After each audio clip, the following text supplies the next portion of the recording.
안녕하세요. 소울 스토리타임입니다. 반짝이는 별. 오늘의 책은 호러스 뉴턴 앨런의 한국 이야기입니다. 함께 즐거운 시간 보내요. 스토리 번호 06춘향. 충실한 춤추는 아내. 남원시, 철라도, 조선의 남쪽 지방에 태수예동 오희가 살았습니다.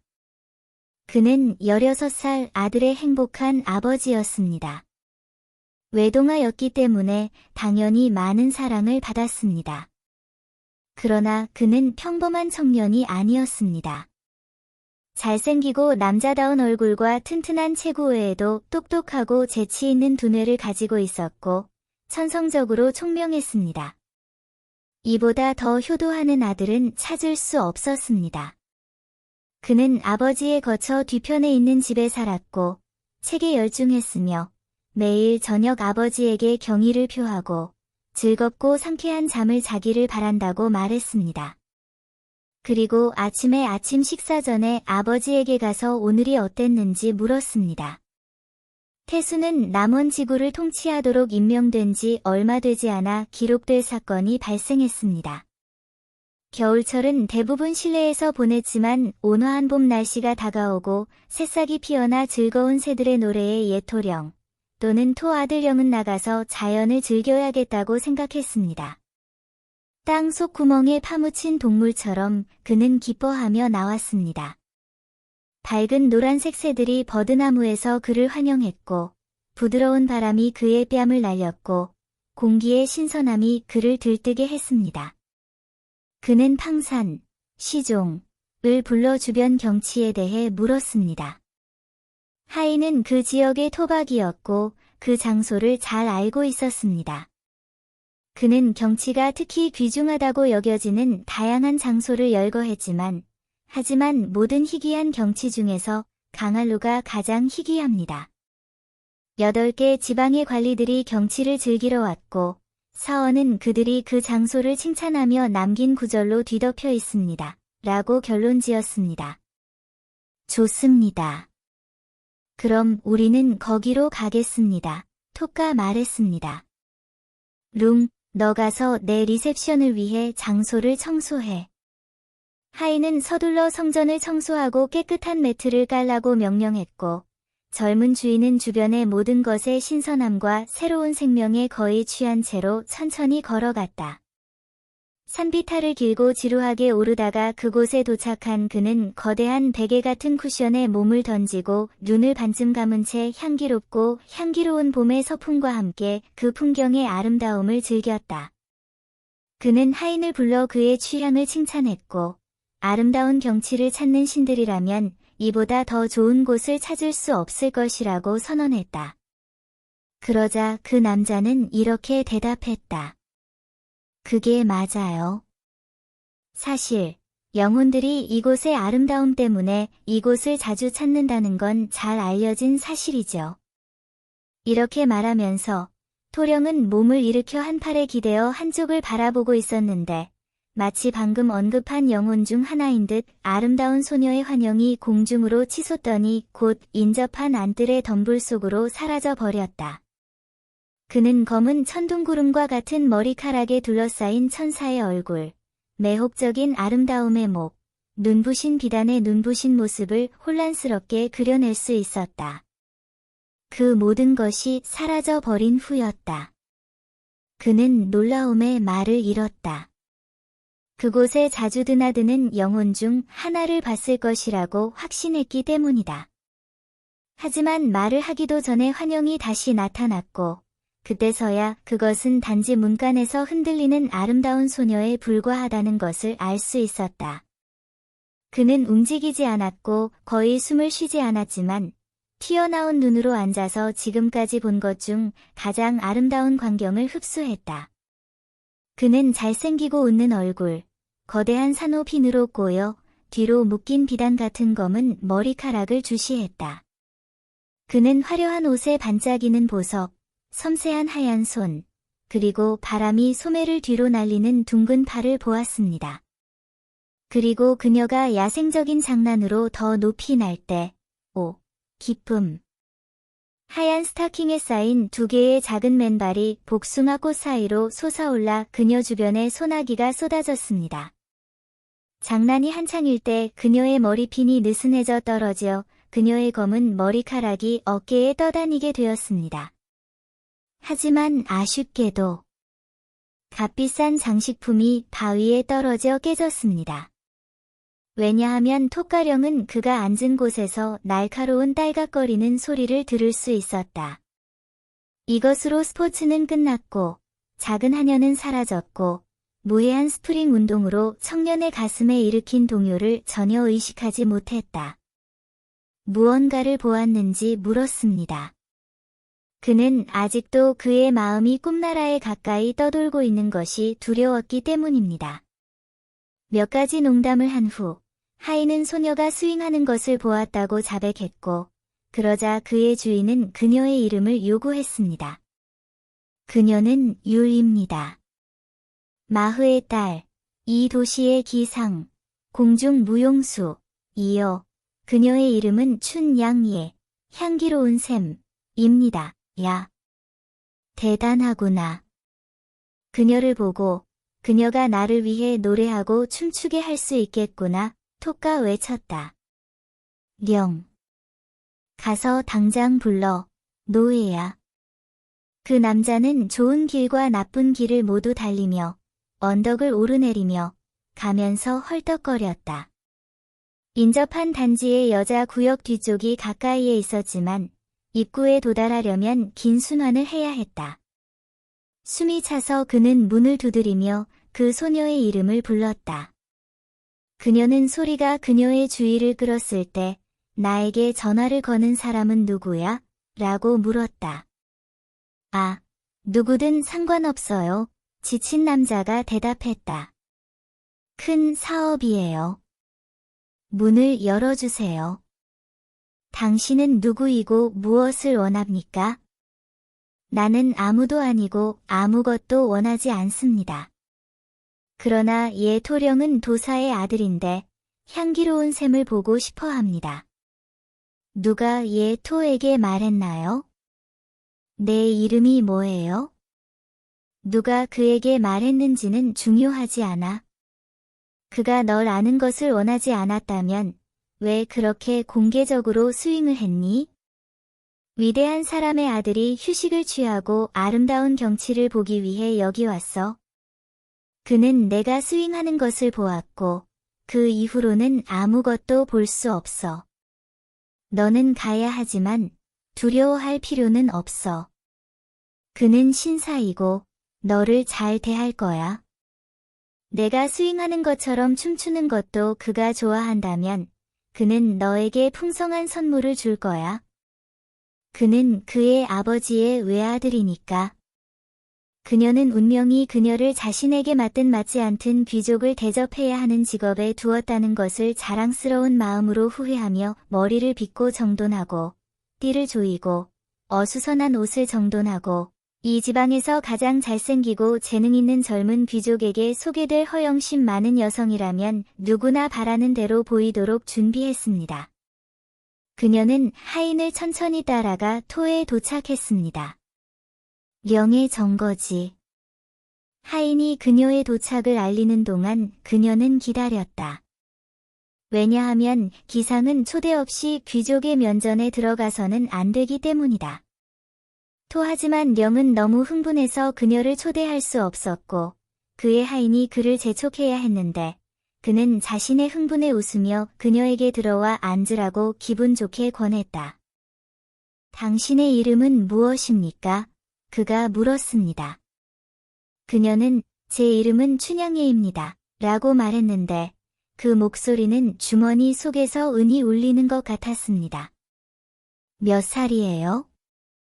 제 나이는 딱 8년의 2배예요.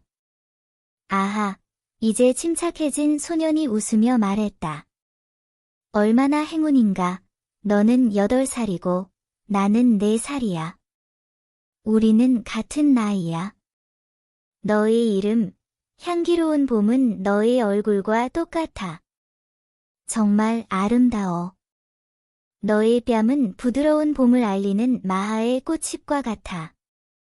너의 눈은 오래된 나무에 앉은 독수리의 눈과 같지만 달빛처럼 부드럽고 상냥해 황홀한 청년에게 달려들었다.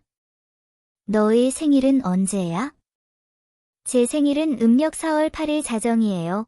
열렬하고 잘생긴 청년의 매력에 금방 빠져든 그 소녀가 겸손하게 대답했다. 그녀의 마음이 이미 자기 마음임을 알 수 있었다. 가능할까요? 그가 소리쳤다. 등불 축제 날짜이고 제 생일이기도 한데 다만 12살이 아니라 11살에 태어났을 뿐이에요. 지금 12살에 태어나지 않아서 미안합니다. 하지만 상관없어요. 분명 신들이 우리를 같은 시기에 세상에 보내서 16번째 봄 조수 때 만나게 한 데에는 어떤 동기가 있었을 거예요. 하늘이 우리가 남편과 아내가 되기를 원하셨을 거예요. 그리고 그는 그녀에게 떠나려는 듯 움직이지 말고 앉아있으라고 명령했다. 그러고 나서 그는 그녀에게 간청하기 시작했고 흥분해서 방 안을 왔다 갔다 했고 그의 수행원은 그 소리가 고대 전사들의 전투에 비유했다. 우리가 우연히 만난 데는 의미가 있어요. 그가 주장했다. 종종 새싹이 터지거나 숲의 나무가 불과 피로 변할 때 예쁜 거위와 놀고 저녁을 먹었고 거위가 춤추는 것을 지켜보고 거위에게 시를 썼지만 전에는 마음을 잃은 적이 없어요. 전에는 그토록 비교할 수 없이 아름다운 사람을 본 적이 없어요. 당신은 평범한 인간이 아니야. 당신은 내 아내가 될 운명이었어. 당신은 내 아내가 되어야 해. 당신은 나와 결혼해야 해. 그녀는 예쁜 이마를 찡그리고 생각했다.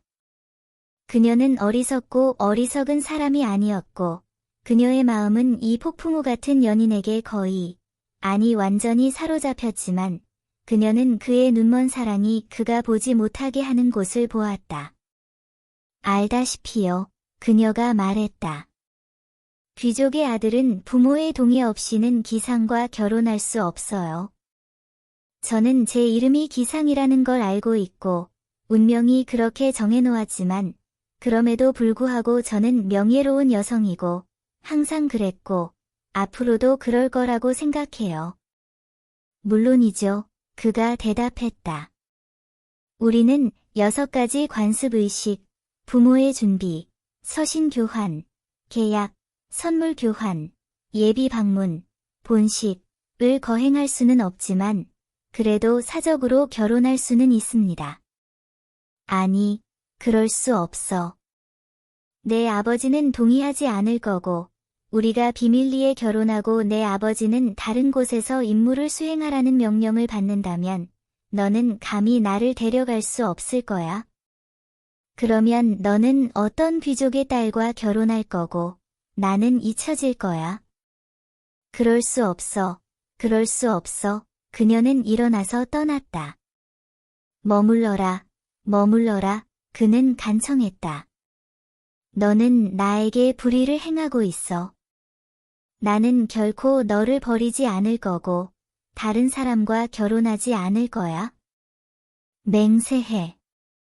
그리고 양반, 귀족, 은 입이 하나뿐이라 2가지 말을 할 수 없어.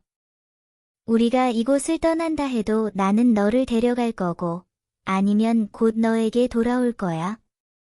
너는 나를 거부해서는 안 돼.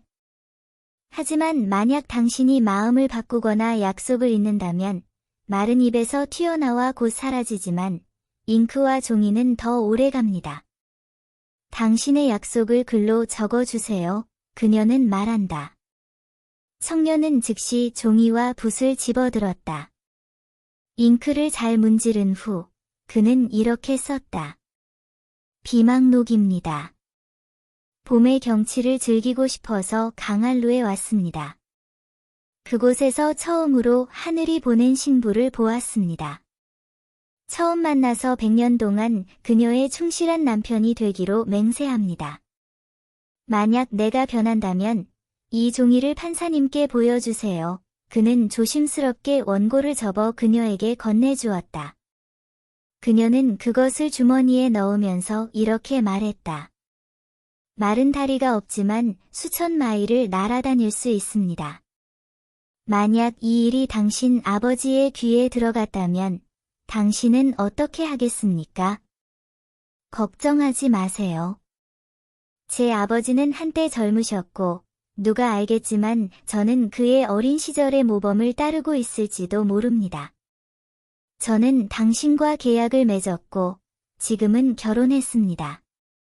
제 아버지조차도 그것을 바꿀 수 없습니다. 그가 우리의 동맹을 발견하고 저를 부인하더라도 저는 여전히 당신의 것이 될 것이고 우리는 함께 살고 죽을 것입니다. 그녀는 일어나서 옷과 같은 손으로 대나무 덩어리를 가리키며 말했습니다. 저기 내 집이 있습니다. 내가 당신들에게 갈 수 없으니 당신이 내게 와서 내 어머니의 집을 당신의 집으로 삼아야 합니다. 부모님에 대한 당신의 의무가 허락하는 한도 내에서요. 태양이 산봉우리 위로 붉게 타오르기 시작하자 그들은 서로에게 정겨운 작별 인사를 하고 각자의 수행원과 함께 집으로 돌아갔습니다. 예 토령은 그의 방으로 갔는데 그곳은 그가 발견했던 즐거운 서재가 아니라 이제는 감옥 같은 곳처럼 보였다. 그는 책을 집어들었지만 읽는 것만으로는 만족할 수 없었고 모든 단어가 춘이나 양으로 바뀌는 듯했다. 모든 생각은 봄 향기의 작은 하녀에 대한 것이었다. 그는 책을 바꾸었지만 소용이 없었다. 그는 책을 제대로 정리할 수 없었고 제대로 사용하는 것은 말할 것도 없었다. 그는 평소처럼 수업을 노래로 끝내는 대신 춘향의 포고시소, 봄 향기를 보고 싶어를 계속 불렀다. 그의 아버지는 혼란스러운 소리를 듣고 아들에게 무슨 일이 있는지 알아보려고 보냈다.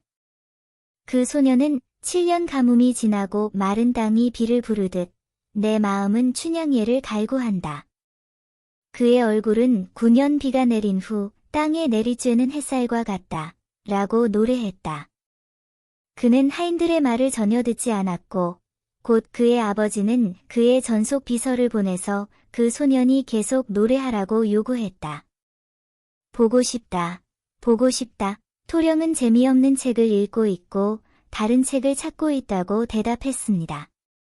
그는 그 후로 더 조용해졌지만 여전히 애인인 아내에게 가고 싶어서 참을성이 없었고 하인을 불러서 해가 지는 것이 얼마나 가까운지 보러 보냈습니다. 그 남자는 스포츠를 즐기며 돌아와서 해가 이제 머리 위로 높이 솟았다고 말했습니다. 가버려라, 그가 말했다. 누가 태양을 붙잡을 수 있겠어? 내가 집에 오기 전에 태양은 산 꼭대기에 도달했어. 소울 스토리타임을 시청해주셔서 감사합니다. 오늘의 이야기가 마음에 드셨다면 좋아요와 구독을 눌러주세요. 매주 별표 월요일, 수요일, 목요일, 토요일 별표의 새로운 이야기로 찾아뵙겠습니다. 다음 이야기까지 행복한 시간 보내세요. 그럼 안녕.